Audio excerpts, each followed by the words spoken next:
Coming up next, where local news comes first, a new special is coming to the Northern Pacific Depot. Our Mason Chafee has more on that. Plus some good news from the Sheriff's Office. We'll have details on their four-legged friend. Then later in the broadcast, a Texas man will be reunited with Wallace. I'll have that story you won't want to miss. And Makenna, looks like a pretty nice weekend. John, it sure does. I'll have my full forecast coming up. Right, sounds good. Those stories, plus much more ahead here on Channel 3 News at 6. Broadcasting from the Channel 3 studio in downtown Wallace, this is Channel 3 News at 6. Good evening, I'm John Webb. On Sunday the 6th, the Shoshone County Sheriff's Office was contacted by the Idaho State Police requesting them to locate a possible suicidal driver. 56-year-old Billy Reynolds was driving his blue 2006 Honda Civic towards Lookout Pass.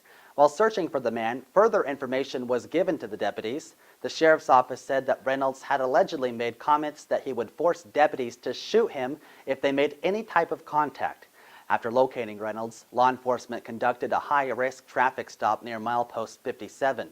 Reynolds was safely detained and arrested for driving under the influence. After a brief investigation, the sheriff's office discovered that Reynolds never did make any threatening statements toward law enforcement.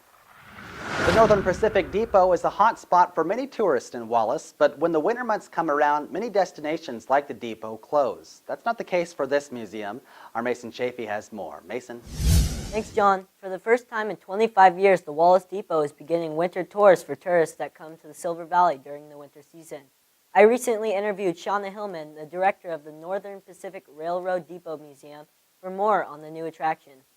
The winter tours are simply the Depot Museum is open. And we hope people come down off the mountain from skiing and will tour through our museum.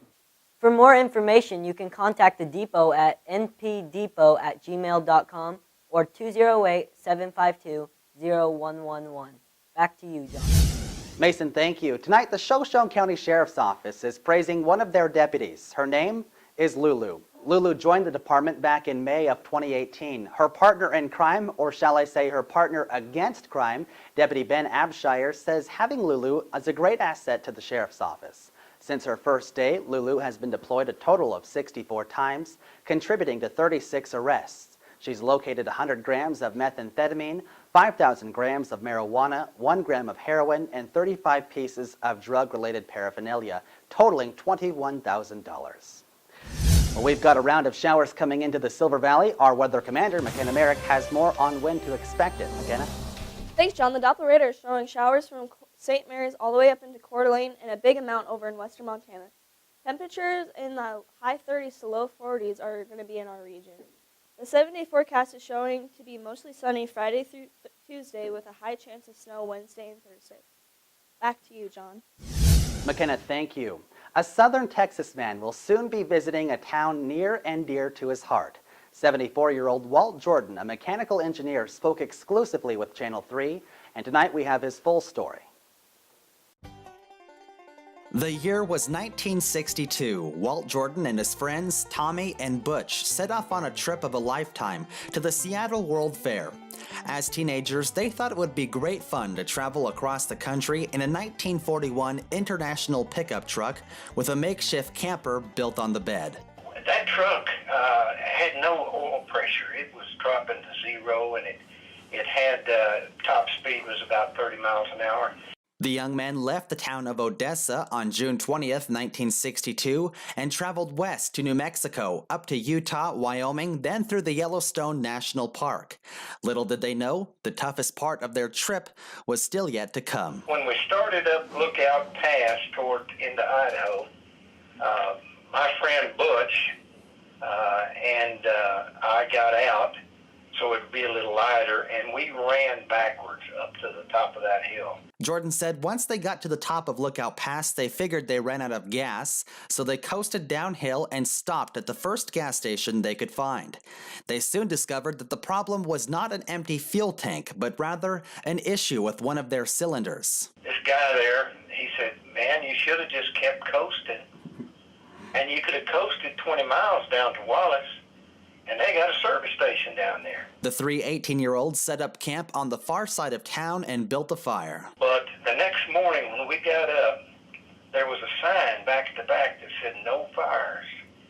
And we're from West Texas, and we were not used to being observant about fires like that. But we made sure we put it out. Later that morning, the three friends began pushing the truck down the highway, and it wasn't long before someone pulled alongside of them and offered a tow. Once they arrived to Wallace, they began discussing their next move. That's when a woman named Mrs. Ammons walked by and asked if they'd like to share her and her husband's anniversary dinner. Being teenagers, and we had no other prospects for food, so sure, we'll come over. The three Texans stayed at the Ammons' house for 2 weeks, getting to know the surrounding area, attending church, and looking at their valuable silver dollar collection. But what shocked Jordan the most was when the Ammons gave them their house key and left town for 3 days. They must have looked at us. We must have been, mighty innocent and naive, and that they would just turn their house over to us. But we couldn't go anywhere. We didn't have a truck that ran. A few days later, the Wallace Chamber of Commerce offered to pay half for a small pickup truck in Coeur d'Alene. The chamber and the boys split the $100 truck, and before they knew it, they were on the road to the World Fair. Now I asked Mr. Jordan how the World Fair went, and this is his response. I always think about that was going to be the trip of a lifetime. And we were going to spend 2 weeks in Seattle and a couple of weeks going and coming. But I never think of Seattle. I always think of Wallace. 56 years later, the Wallace Chamber gets this letter stating, "To the Wallace Chamber of Commerce, I am writing to thank you for your acts of kindness shown 3 teenage boys 56 years ago." Dave Copeland, the coordinator at the Wallace Chamber, responded to Mr. Jordan back in October. Now, the two are coordinating a visit to Wallace. Former Mayor Dick Vester said, "You know, Dave, it'd be a great idea to get him back out here. What do we have to do that?" Mr. Vester did some work and came up with the finances to fly Mr. Jordan and his wife Cindy to Wallace for a weekend in September. Local residents Corky and Elmer Matilla will be housing the Jordans just like the Ammons did back in the summer of 1962. You know, you're not a number when you come to Wallace, Idaho. You're a person. There's so few people here. We're used to talking to folks on a personal basis. And so for somewhere else, they really don't care where you're from. You're just in the way. They don't get that here. I've always told my wife that we'd get up there and I could show her those things, but you know how it is. It's been 50 years or so, and we've never traveled much, and so I told them, sure, we'll come up. Jordan tells me that he wants to take the time to thank the kind people at the Wallace Chamber and catch up with some of the other people that he met while at his stay in Wallace. Reporting in Wallace, John Webb, Channel 3 News. If you'd like a copy of Jordan's story, just contact the Wallace Chamber at the number on your screen. Idaho Governor Brad Little said Monday his top priority for the state budget is education. A press release states that he plans to create a new cabinet of educators and parents to advise him. The 64-year-old Republican kept to an upbeat theme in his first State of the State address.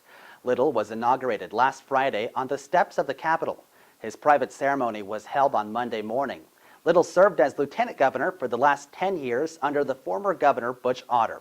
Little thanked Otter and called on lawmakers to honor his legacy by keeping a balanced budget while investing in the future. About 25% of the 105-member legislature is also new this year.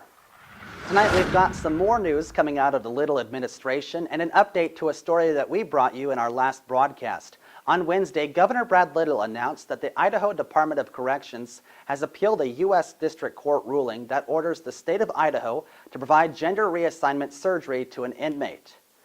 We told you about Adri Edmo, a male that classifies as a female who has been continuously housed in a men's prison. On December 13th, a judge gave the Corrections Department 6 months to provide Edmo with gender confirmation surgery. Little said, quote, "The hardworking taxpayers of Idaho should not be forced to pay for a prisoner's gender reassignment surgery." The case will now proceed to 9th Circuit Court of Appeals for further proceedings. Ryan Perno is in the sports studio with more on next week's sports schedule. Ryan, good evening. Good evening, John.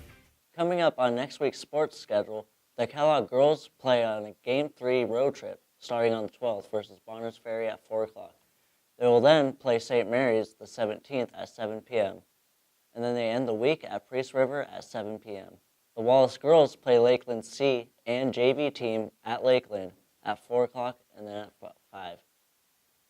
Then they will play Clark Fork at home on the 15th. JV starts at 5:30, varsity is at 7. They will then travel to Genesis Prep on the 19th. JV starts at 3, varsity is at 6. The Wallace boys will travel to Kootenai on the 16th. Their game will start at 7, and then JV and varsity will start at 7. Then the JV and varsity will travel to Post Falls Middle School to take on Genesis Prep. JV starts at 4:30, and then varsity is at 7:30. Kellogg boys will have a 3-game road trip as well as the girls, starting the 12th versus Barners Ferry at 5:45. The 18th, they will head to Moscow. They start at 7. Then they'll end this week's road trip at Priest River at 5:30.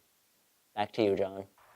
Ryan, thank you. In news that's not quite newsworthy, a family in Salinas, California caught a prowler licking their doorbell for 3 hours. Sylvia Dungan told KION-TV that the security system alerted them to a strange movement in the early morning. She tells the TV station that she was absolutely shocked when she watched the video.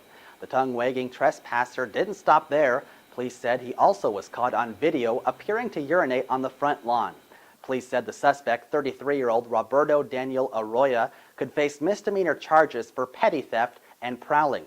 Dungan said there was no physical damage to her home, but her family spent the rest of the weekend sanitizing their doorbells. Finally, in the good news tonight, the husband of one Washington State Starbucks barista served up more than just coffee to a regular customer. He donated his kidney to an Army veteran. Barista Nicole McNeil was serving one of her regular customers, Vince Valeno, when she noticed he seemed a little grumpy. As it turned out, Valeno had been battling kidney failure, and to survive, he'd have to start dialysis each week. When McNeil got home, she told her husband Justin about the conversation. Justin decided to step up to the plate and see if he could donate his own kidney. As it turns out, his kidney was a perfect match, and last month the two underwent surgery. The surgery turned out to be a success, and the two men are now taking their first steps toward a lifelong friendship, all thanks to a cup of coffee. And Makenna, Merrick, one last look at weather. John, this weekend should be pretty sunny with patchy fog on Saturday, and then throughout the rest of the week it should be looking pretty nice. Looks good. Gonna have to hit the slopes. You betcha. That's a wrap for us here at Channel 3 tonight. I'm John Webb, and for all of us, have a great evening. Thanks for watching Channel 3 News.